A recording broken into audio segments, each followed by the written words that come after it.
Influenza is probably one of the highest risk on every government's risk register. We know that there will be another influenza pandemic and it will have a massive impact. The cost of the next influenza pandemic could be catastrophic, not only to global health, but to the global economy as well. In the face of these threats, the world's top scientists and innovators are bringing new methods, technologies, and collaborations to one of science's most crucial challenges.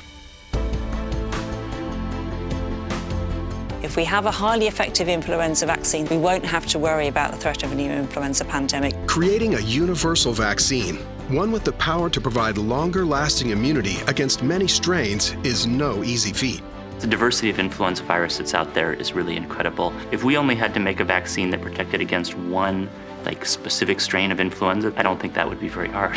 The problem is we want to protect against influenza virus that might show up in a decade. You cannot go and just develop a vaccine and then make the vaccine and distribute it. You need a pharmaceutical company that takes this through a phase 3 trial, and then it needs to go to the market. An effective next generation vaccine, even if it gave 3 to 5 years of protection, it would be a major step forward. These complex challenges require innovative solutions.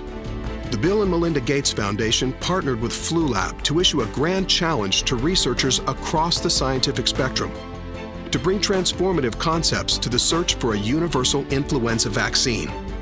An exciting group of innovators answered the call.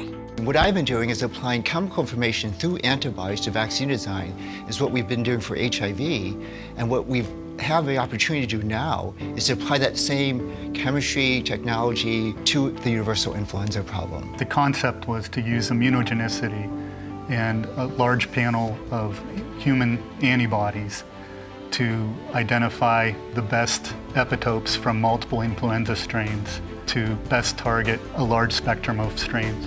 Our technology will change the way vaccines are made. It skips that process of necessitating the use of live viruses to grow in eggs. We synthesize the components to be able to evaluate whether or not they induce the protective immune responses that are going to be needed in the human population. We came up with a method called reverse genetics. We can make influenza virus from plasmids. So that's the major breakthrough. Across the globe, governments and philanthropy are supporting a wide range of scientific discoveries and new technologies. The biologicals, which are now used in cancer therapy, have also a promising future for more common diseases like influenza. New sequencing technologies enable others to analyze sequences more rapidly. We have this vast database now of all influenza strains really around the globe. There are so many information that you can extract. For example, the computer is getting faster. You can run molecular dynamics to a time scale that you can never run before. I've spent a long time trying to develop vaccines that will induce cytotoxic T-cell responses. And the type of vaccine that we're producing will be very broadly protective. We're using the proteins that don't keep changing.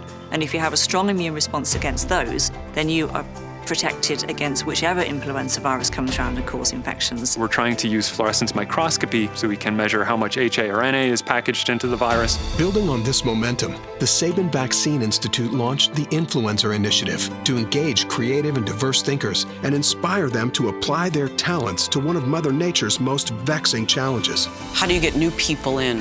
How do you get new people in different disciplines? You need to bring people together and make people's research accessible. I come from the field of ecology and evolution, and I am always challenged in an excellent way by listening to talks by immunologists and epidemiologists. I think that's a really key thing, that we have different collaborators that have slightly different backgrounds. Most advances come from starting in one field and an insight from a separate field and applying over. So that's where big technological changes actually occur. It's, like anything in science, it's a composite of many different fields and studies. And if we could bring together the new disciplines, machine learning, the systems immunology, to start to really understand the data in a more complex fashion, I think that may hold the key. Innovative initiatives and deep collaborations among diverse minds like these will drive a convergence of knowledge. New methods and technologies are being integrated into networks of data sharing and analytics to transform influenza vaccine development. Together, we can make influenza history.